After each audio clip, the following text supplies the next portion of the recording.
really love fashion. And this next guest of mine is a fashion designer all the way from UCT, and she's made a mark in the fashion industry, and she has dedicated her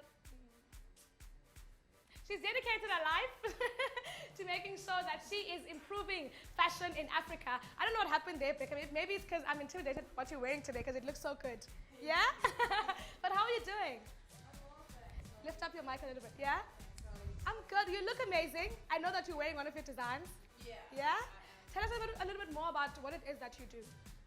So Adorning Africa is just like a fashion brand that's promoting African print for the youths to like for it to be more appealing to the youths, because growing up, like, you know, we used to see our grandmothers wearing it and we never wore it ourselves. So yeah, it's just that. And it's not only that you do, you also have an accessories line. Yes. That's also kind of incorporated in what you're doing with clothing.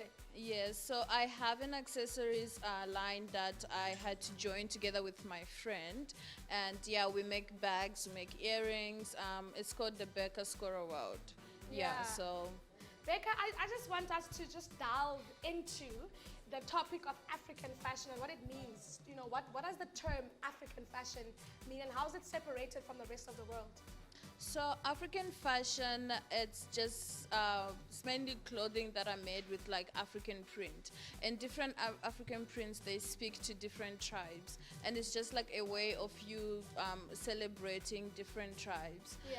And I am like an African without borders, so I try as much as possible to incorporate like all the fabrics, like shwe, like the normal Ankara, kente from Ghana, and you know, some of the Ethiopian materials as well. Yeah. And why did you decide to venture into doing African designs and not? I mean, you could do this type of dress or any other type of dresses. But why African print?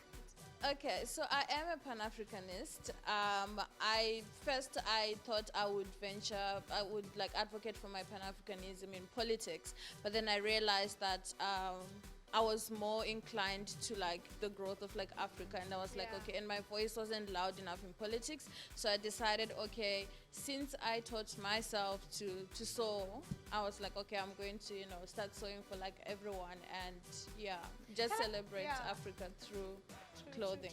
Tell us about how you taught yourself how to make clothing. I mean, it's not something you wake up and the next thing you can sew. How did that process go about for you? So growing up, there was like a machine in the house, and my mother gave me an ultimatum. She was like, she wanted me to be an academic and I wanted to do fashion. So like on Saturdays we used to have like a sit down where the family would sit and watch TV. Like we are sitting down now. Yeah. And everyone at home, you know, people are sitting there watching TV. She was like, yeah, you need to choose to watch TV or to go and sit on your machine. So yeah, I had to choose my machine over that. Yeah. And how's that journey been? I mean, you know, obviously you sew the clothing, right? But there's also an entrepreneurship element to it, that you have to sell this clothing, you have to market this clothing, you have to make the brand come alive.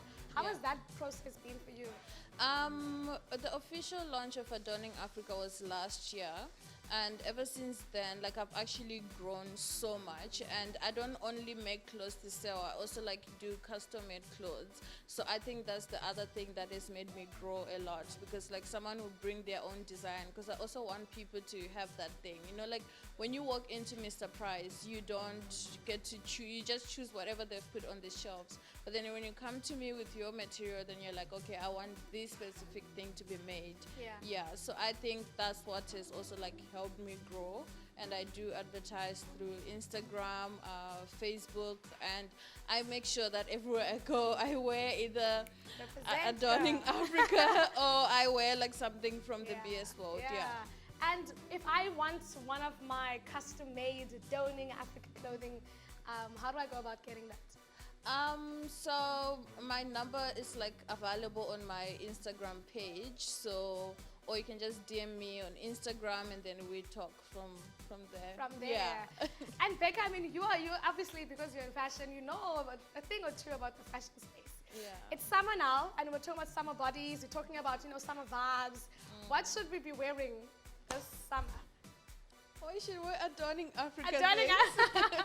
Because they're bright and they just like complements the summer. You get to look lit and Yeah. And in a couple of minutes, what are your plans for the future? What can you look forward to from Adorning Africa? It's just for it to go retail.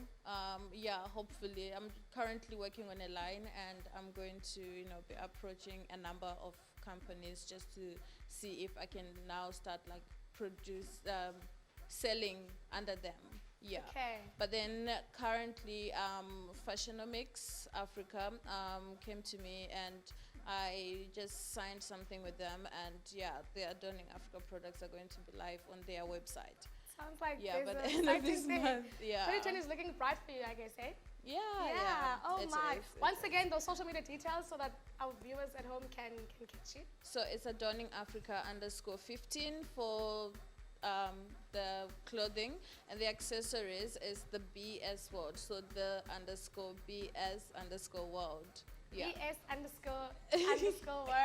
You can find all of those details on our social media platforms. We're at Ekse_live on Twitter. We're also at Ekse on Cape Town TV on Facebook. If you want to get yourself something very sleek, summery, fun, and playful this December, then get yourself Adorning Africa. Darlings, this is a sit down with Vuyo Joboda. But right now, though, let's go to a quick commercial, or rather, music video, and go dance a little bit. Because it's summer.